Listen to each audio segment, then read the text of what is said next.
She'll never notice the missing money. That's what I heard. Soft laughter following, careless and cruel. They thought I couldn't hear. They thought I was old, fragile, and blind to betrayal. But they were wrong. That betrayal lit a fire in me I never thought I had. My name is Ruth Henderson, and I suppose I should start by saying I'm not a fool. I may be 74, my hair silvered, and my knees slower than they used to be, but my mind still catches everything. Before we go on, I'd love to know, where are you watching from tonight? Tell me down in the comments, because I know some of you out there have faced that same quiet kind of betrayal, the one that comes dressed as kindness. Now, let me take you back. It was a Sunday afternoon, the kind where the air smells of rain and old lilacs. My son Daniel and his wife Vanessa had come over for lunch. The house was warm, the chicken casserole in the oven, and the sound of my late husband's old clock ticking in the corner. I remember setting the table, humming to myself, grateful for company. Vanessa had always been charming, too charming perhaps. She had a way of smiling that didn't quite reach her eyes. Daniel adored her, though. He said she was modern, efficient, and practical. Those were his words. I preferred calculating. I was pouring iced tea when I heard it.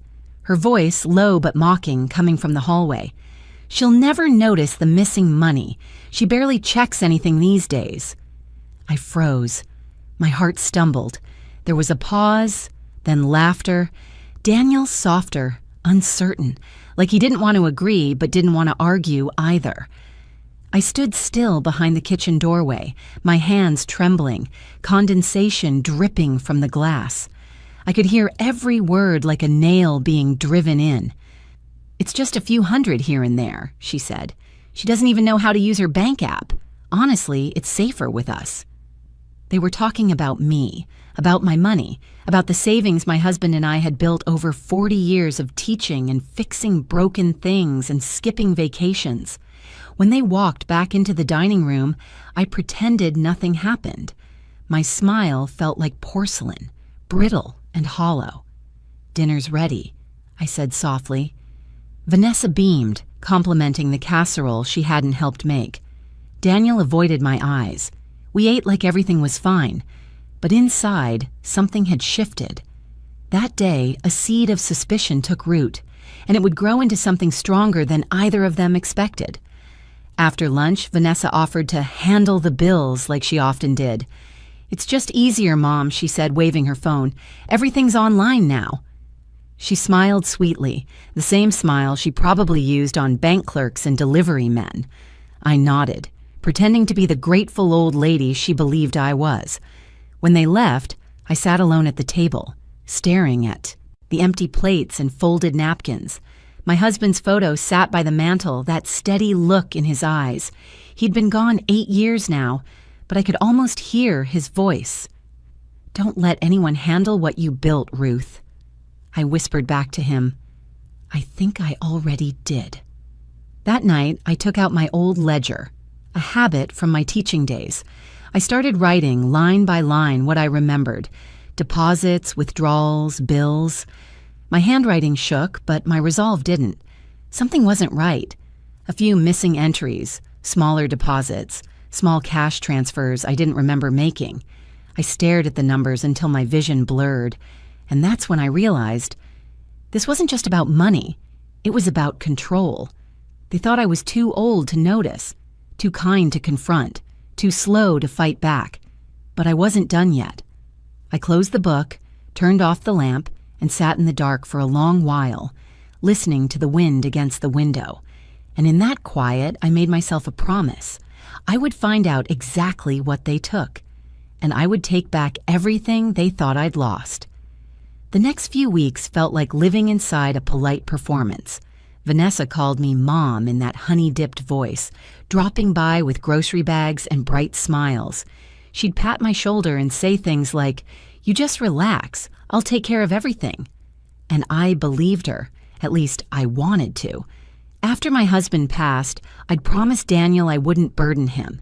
He'd insisted I move closer, so he and Vanessa found me a small house only a few streets away. I thought it meant closeness, but it turned out to be convenience. Every Sunday, she'd bring her iPad and open my online banking. "Just checking the utilities," she'd chirp. "These companies charge so many hidden fees." I didn't mind at first. The numbers looked fine and my pension arrived like clockwork. But slowly, small oddities crept in. $120 missing here, $80 there. When I asked, she laughed, brushing invisible lint from her blouse. "You must have withdrawn it for groceries, Mom. Don't you remember?" Her tone was so light, so confident that for a moment I doubted myself. I told myself it was age. Maybe I had forgotten. Maybe I was becoming one of those confused old women people whisper about in waiting rooms. That thought terrified me more than the missing money. So I started writing things down again. Little notes on a pad by the phone. I logged every bill payment, every grocery trip, every check. Vanessa found the notebook once and smiled. "That's adorable," she said, "like balancing a checkbook in the 90s. I smiled back, though my hands clenched under the table. One afternoon, I overheard her in the garden talking on the phone. The window was cracked open for air. The smell of lemon polish drifted through. "Honestly," she was saying, "I should get a medal for dealing with her finances. Old people shouldn't manage money. It's basically a public service, what I'm doing." I felt something cold run down my spine. It wasn't what she said. It was the laughter that followed, bright and cruel, echoing against my rose bushes. That night, I didn't sleep. I sat up rereading bank letters, cross-checking every line against my notebook. Numbers didn't lie. People did. Still, I didn't confront her. Not yet, because I remembered my husband's voice again. "Don't start a war until you know the battlefield." So, I observed. Vanessa began visiting more often, always under the pretext of helping. She'd insist on using her own card for groceries and say I could reimburse her later. She even set up automatic bill payments, so you don't have to worry. The truth was, she was slowly moving my entire life into her hands. Daniel, meanwhile, seemed oblivious. He worked long hours at the firm, came home tired, and trusted his wife completely. Whenever I hinted at my unease, he'd sigh. "Mom, Vanessa's just trying to make things easier for you. Please don't start imagining things." Imagining. That word stung. I nodded and let it drop, but inside, I was already starting to keep secrets of my own. A few days later, I noticed something new. A letter addressed to Vanessa Henderson from my bank, accidentally delivered to my mailbox. The envelope was thick, stamped "Account Update." My pulse raced. I didn't open it, but I knew what it meant. She'd linked herself deeper than I realized. I stared at the envelope for a long time, then slid it into my desk drawer. I wasn't ready to confront her. Not until I had proof. The next morning, I looked at myself in the mirror. Silver hair pinned neatly, eyes tired but sharp. "You're not losing your mind," I whispered. "You're being tested." From that day on, I smiled when Vanessa smiled, nodded when she talked, even thanked her for her help. But behind that polite mask, I began planning. Because if she thought I was too old to notice, she'd soon learn. I might move slower these days, but I still know how to win a quiet war. It was a Tuesday morning when I decided to stop pretending. The sky outside was the color of pewter, heavy and still. I put on my navy coat. The one my husband used to say made me look like I meant business. And I took the bus downtown. I told no one. Not Daniel, not Vanessa. The bank was quiet, the kind of quiet that carries whispers of secrets. A young teller with kind eyes greeted me. "Good morning, Mrs. Henderson. How can I help you today?" I smiled, clutching my worn leather purse. "Oh, it's just a small question," I said. "A little confusion about my statement. I'd like to check a few things, if you don't mind." She nodded and typed something into her computer. The sound of keys clicking echoed like ticking clocks. After a few moments, her expression shifted. Just slightly, but I caught it. "It says here," she said gently, "that there are 2 names on your account. You and Mrs. Vanessa Henderson?"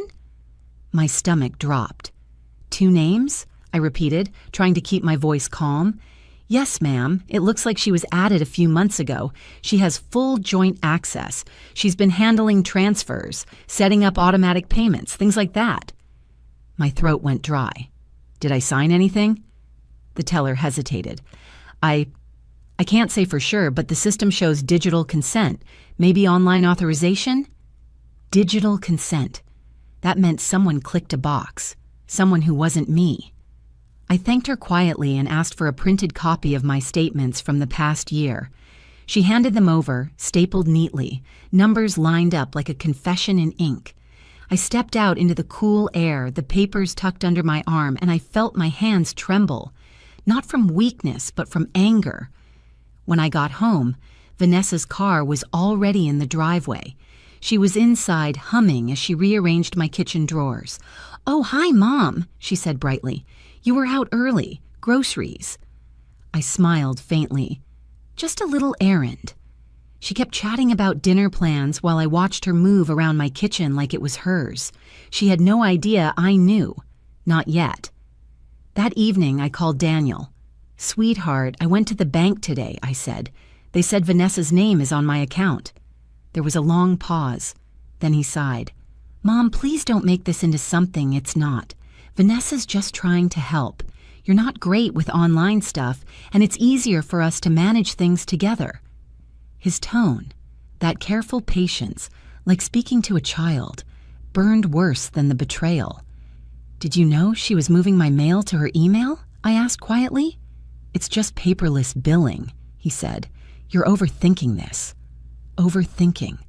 Another word that meant old, irrelevant, helpless. I hung up soon after, my voice steady but my heart cracking inside. That night, I went through every folder I owned. Old tax papers, handwritten notes, even the small envelopes I'd tucked away after my husband passed. My fingers shook as I sorted through them, the smell of dust and ink filling the room. That's when I remembered him. Mr. Garland, my husband's lawyer friend from the old neighborhood.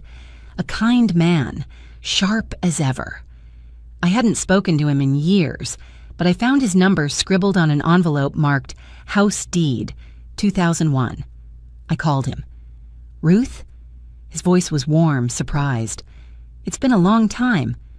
"It has," I said softly, "and I wish I were calling for better reasons.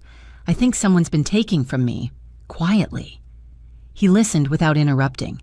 Then he said something that stayed with me. "Don't confront them yet. Bring me everything. We'll see what's been done, and we'll undo it." When I hung up, I exhaled for what felt like the first time in months. The mask was off. The polite act was over. Vanessa had turned my trust into a trap. But she'd just made her first mistake. She underestimated the woman she was stealing from. Mr. Garland arrived 2 days later with a worn briefcase and that same steady look he'd had back when he helped my husband draft our will. We sat at my kitchen table, the same one Vanessa had mocked as old-fashioned. "Let's see what we're dealing with," he said. I slid the printed statements toward him. Page after page of numbers, dates, and tiny withdrawals. He adjusted his glasses, tracing a finger down each line. "Recurring transfers," he murmured. "Family expenses, household support, and, here, a savings account you didn't mention." "Because I didn't open it," I whispered. He leaned back, exhaling. "Ruth, this isn't sloppy bookkeeping. It's systematic." We added the amounts. $28,400, gone in under 2 years. My breath hitched. That was the emergency fund my husband and I had built after his diagnosis. Money meant for security, for peace. "Do you want to press charges?" Mr. Garland asked softly. "Not yet," I said. "I need to understand how deep it goes." He nodded. "Then we document everything, every transfer, every signature." While he photocopied the pages, I stared at the ledger of my life reduced to thefts hidden beneath polite smiles. That evening, after he left, I made tea and sat beneath the ticking clock. Each sip tasted of metal.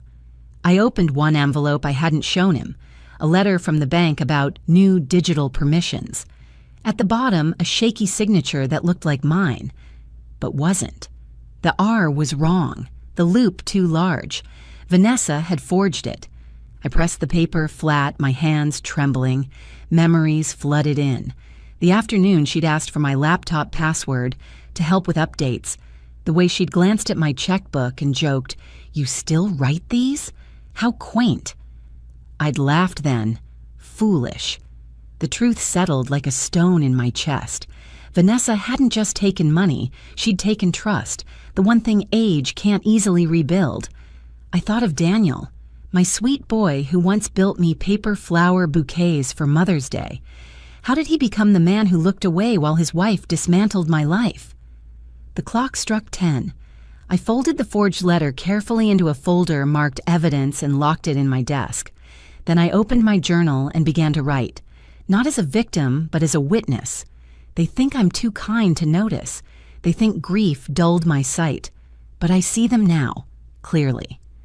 2 weeks passed quietly. Vanessa continued her visits, chirping about recipes and budgeting tips. I listened, nodded, played the frail old widow she imagined.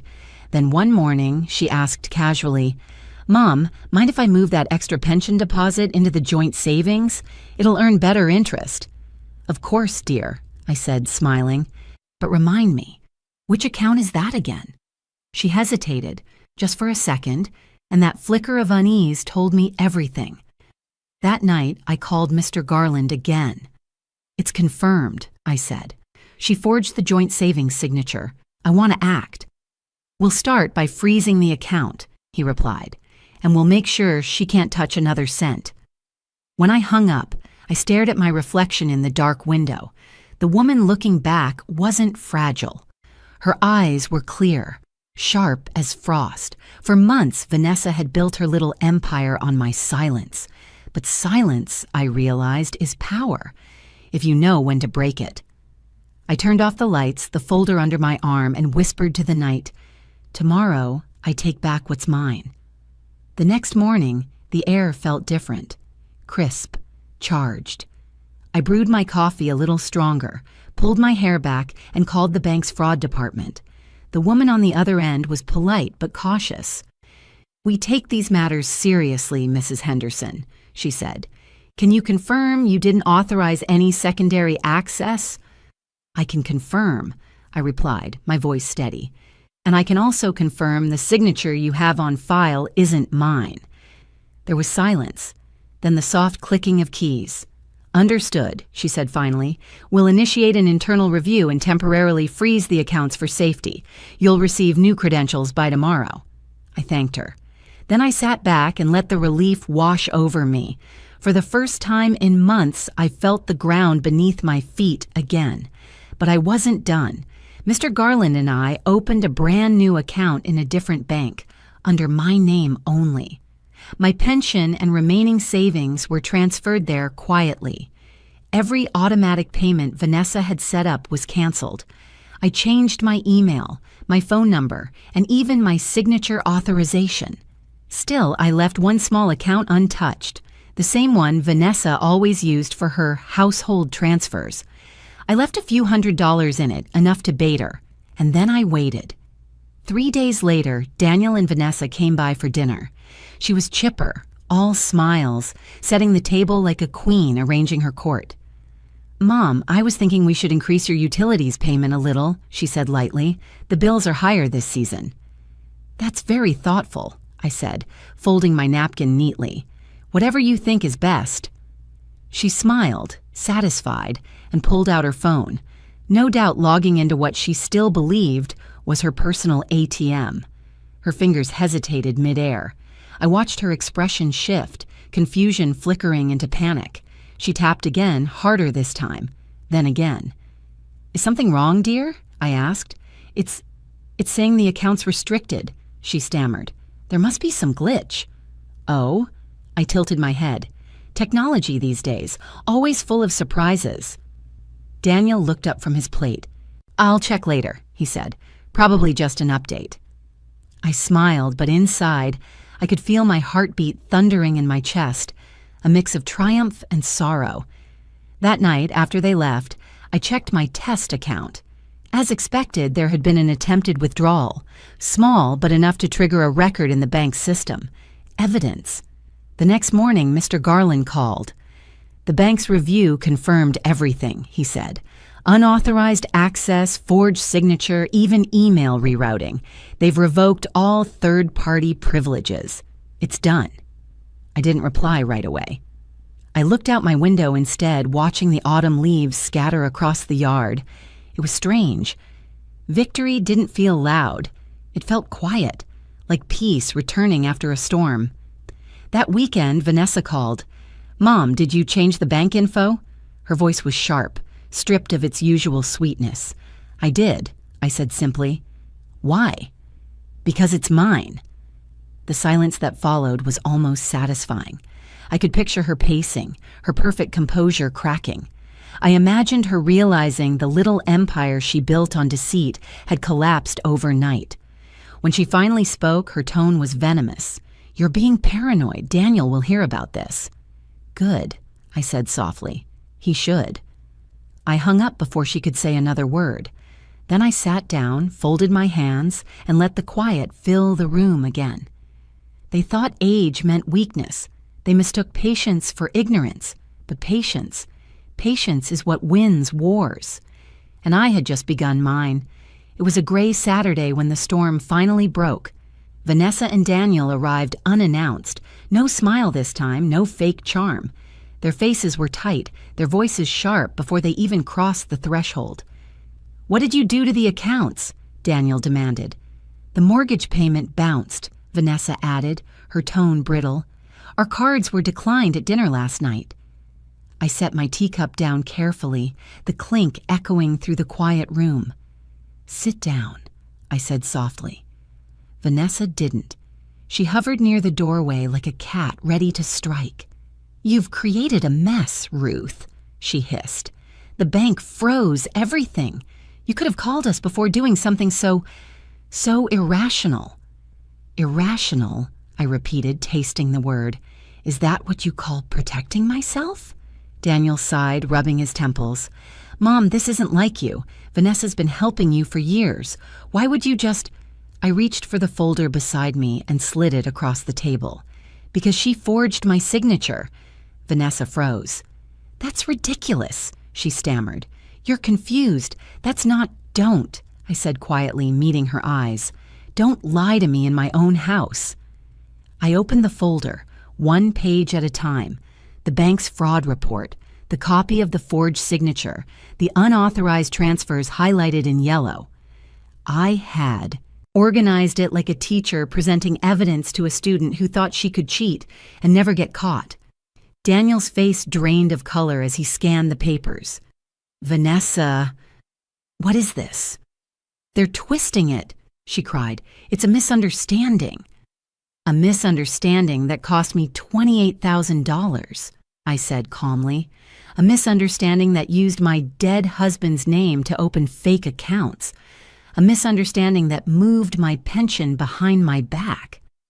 Vanessa's jaw tightened, but I saw the flicker of panic in her eyes. "You don't understand, Ruth," she said, her voice trembling. "We were just borrowing. Daniel lost some work hours and we were short on bills. I meant to replace it. By calling me senile behind my back, by laughing about the missing money you said I'd never notice." The words hit like stones. Her lips parted, but no sound came out. Daniel stood there, torn between us, his wife in tears, his mother unflinching. "You knew," I said to him softly, "didn't you?" He looked down. His silence said everything. "I didn't think it was that bad," he murmured. "She said it was temporary." The sound that escaped me wasn't a cry. It was something smaller, heavier, the quiet sound of a heart hardening. I gathered the papers back into the folder, stood and said simply, "You both need to leave." Vanessa's head snapped up. "You can't just—" "I can," I interrupted, "because this house, this account, this life, they're mine, not yours." Daniel's eyes filled with tears. "Mom, please." "I raised you to be honest. I said, my voice breaking. Not to stand by while someone steals from me. You both crossed a line I can't uncross. They hesitated, then turned to go. At the door, Vanessa spun around. You'll regret this, Ruth, she spat. You'll die alone. I smiled faintly. I'd rather die alone than live surrounded by thieves. When the door slammed shut, the silence that followed felt like freedom. I sat back down, the tea now cold, and stared at the old family portrait on the mantel. Daniel as a child grinning between his father and me. My eyes stung, but I didn't cry. Not this time. Because that was the moment I realized I hadn't lost a family. I'd shed a lie. They had taken my money, my trust, and nearly my dignity. But in trying to strip me of everything, they gave me something back. Myself. The reckoning was over. The rebuilding would begin. The morning after they left, the house was still. The silence felt different now.